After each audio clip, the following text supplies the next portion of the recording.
Chapter 87. About the inner nature of angels.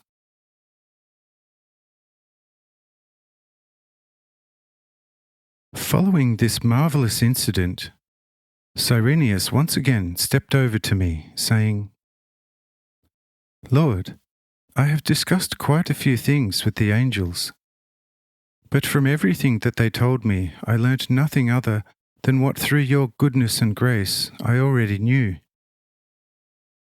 Therefore nothing new came out of that. But what intrigued me was that these indescribably beautiful youths are, as it were, indifferent towards all that is taking place. Their speech is full of wisdom, and the tone of their voices exceeds the most charming lyre harmony.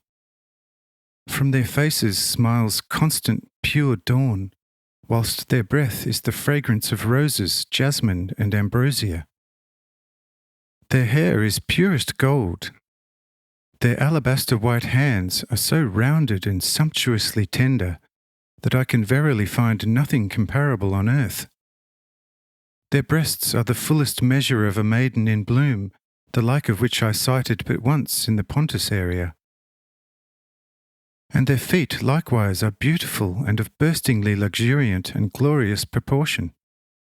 In short, one could get crazy for love towards the two beings. Yet all these glorious, indescribable advantages notwithstanding, from which nothing but the fragrant love and thousandfold love emanates, through which they could reduce even the hardest stone to wax, they nevertheless are so cold and dispassionate as a marble statue in deepest winter. And this also leaves me just about as cold as those two. There is by no means anything repulsive about them, neither in their speech nor in their conduct. Yet nothing moves them, and nothing can deflect them from their over-stoic indifference towards all that is and takes place.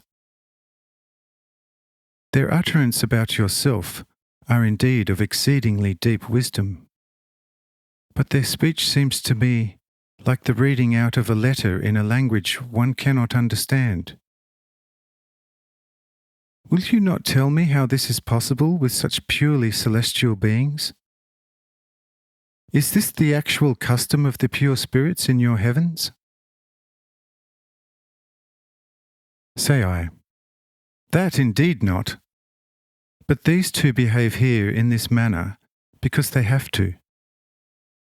Yet they have nevertheless, in respect of themselves, the freest will, and a heart filled with the most intense love glow, which would momentarily consume you if the two were to manifest their love towards you. Terrestrial man indeed can withstand angelic wisdom of the deepest magnitude, but their love only when the love in his heart has equalled theirs. That this is the state of things you can already discern from the quite natural relationship between terrestrial fire and light. You indeed can tolerate the light emerging from the fire. Can you, however, on that account, also tolerate the flame radiating the light? The sun surely has the strongest light for this earth, yet you can tolerate it quite comfortably. And when the heat rises with the intensifying light, you shall of course find the light harder to tolerate. But would you be like an angel also to withstand the unspeakable light glow of the solar atmospheres? I say unto you, this solar atmosphere would in one moment destroy this earth with everything it carries, like the destruction of a drop of water on a white-hot ore.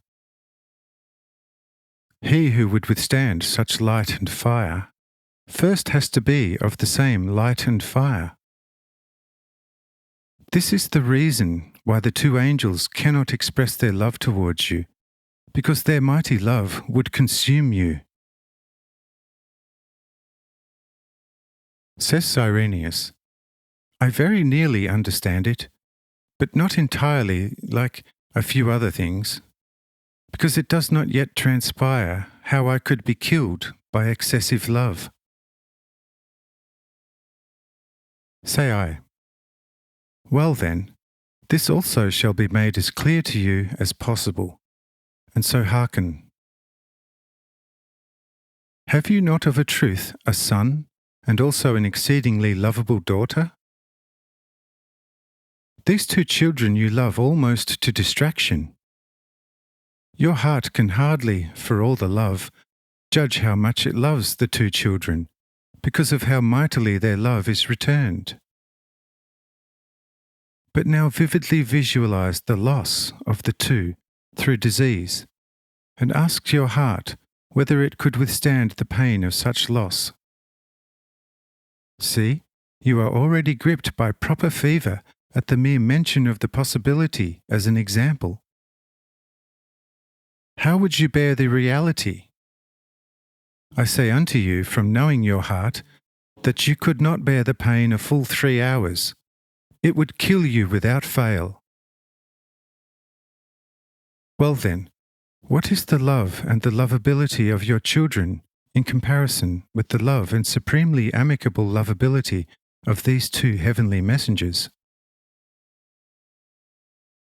If these two were to just moderately look at you with a loving eye, and gave you only a finger to taste, then the love in your heart would escalate so mightily that you could not bear it but a few moments. And if the two angels then left you only apparently, then such mourning would take over your heart that you would have to die.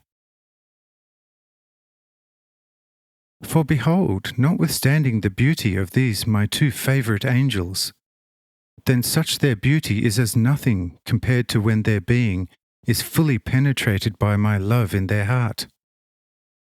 I say unto you, everything beautiful and lovely that the world has to offer would then retreat endlessly into the background. Now I dare say that you have understood me?